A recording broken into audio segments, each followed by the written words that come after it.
Hello and welcome to the channel. President-elect Bola Ahmed Tinubu was not well received when he was declared the winner of the February 25th election. Not just by Nigerians, but the international community recognized that the election that ushered him in was completely flawed. Plus, with a case to answer in court about the legitimacy of his presidency, you will think that Tinubu will be getting less support as his inauguration draws near. The opposite seems to be the case though. Jagaban has been getting quite the support from those you would expect to be cautious. A former UK Prime Minister has only just added to the growing list of those throwing their weight behind him. Makes you wonder what will happen if the election tribunal rule against him when it gives out the verdicts. Another day's problem, hey? Subscribe, like, share, and comment. Thank you. Tony Blair pledges support for the incoming Tinubu's administration. A former British Prime Minister, Sir Tony Blair, has expressed his readiness to support the incoming administration of Senator Bola Tinubu, Nigeria's president-elect. According to a statement issued by Abdulaziz, Tinubu's media aide on Tuesday in Abuja, Blair gave the commitment when he visited the president-elect at the Defense House, Abuja. He said the Tony Blair Institute for Global Change, which he founded, will be a willing partner of the Tinubu administration, especially in prioritizing its goals and delivery. Blair said since leaving office as the UK Prime Minister, he had been working with governments around the world to help them deliver on their mandates. He said the Blair Institute had the projects in place in Nigeria and felt it was incumbent upon him to meet Nigeria's incoming president to understand the administration's priorities. We would like to help in any way with your administration. We only need to know what the leadership priorities are and help in how to actualize them, Blair said.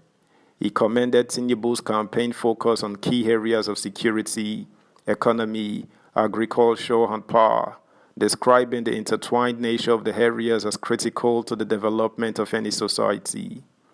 Blair expressed optimism that with the appetite shown by investors to invest in Nigeria, the Tinubu administration could get the support it needed to spur economic development in Nigeria.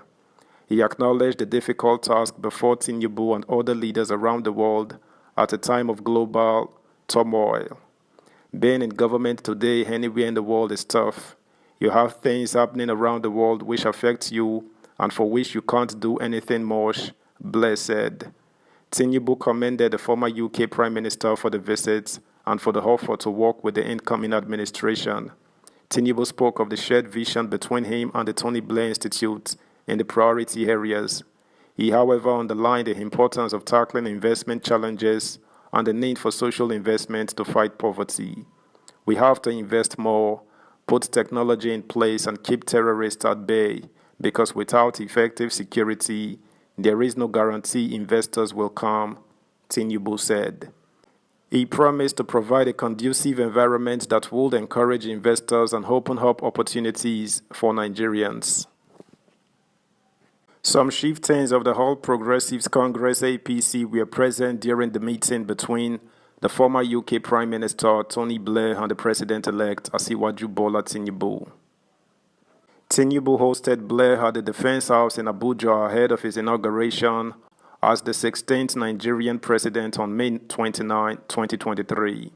Tinubu, in a short statement via his verified Twitter handle after the meeting, said he discussed with Blair on areas of mutual interest and how Nigeria will continue to benefit from the Tony Blair Institute for Good Governance. He wrote, I received the former British Prime Minister and founder Tony Blair Institute for Good Governance, Mr. Tony Blair, at the Defense House, Abuja earlier today. We discussed areas of mutual interest and how Nigeria can continue to benefit from the amazing work of the Institute. Present at the meeting include the Vice President-elect, Senator Kashim Shettima, the Speaker of the House of Representatives, Femi Gbajabiamila, the senator representing the Lagos East Senatorial District, Tokunbo Abiru, former Commissioner for Finance in Lagos State, Wale Edun, and Tinubu's media head, Tunde Rahman, among others. Subscribe, like, share, comment, and please turn the notification bell on. Thank you. Meanwhile, in other news, the president of the Nigeria Labour Congress (NLC), Joe Ajaero, warned that the incoming government might face a series of labor crises due to unresolved agreements left by the previous administration. As such, he expressed sympathy for the incoming Bola Tinubu administration, acknowledging the numerous unsettled industrial challenges left unaddressed by the outgoing Buhari's government.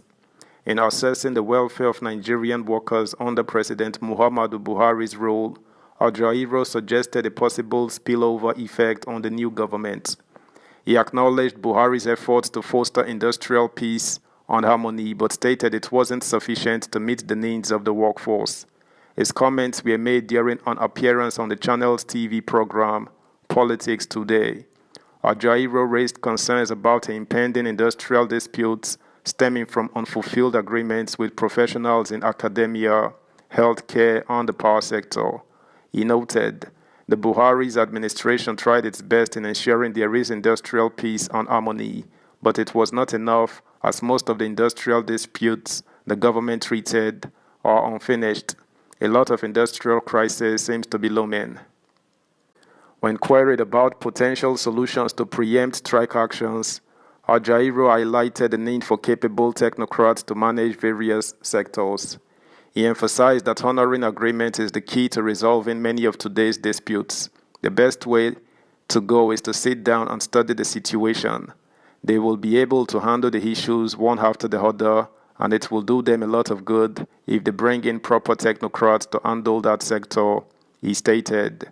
Ajaero insisted that trade unions and their leaders are reasonable, and if the new government listens and employs the right individuals to handle these issues, resolutions can be found. He ended by underscoring that honoring agreements, even those made 5 or 10 years ago, is paramount to solving the crisis. That's the news, guys. Thanks for listening. Until next time, bye.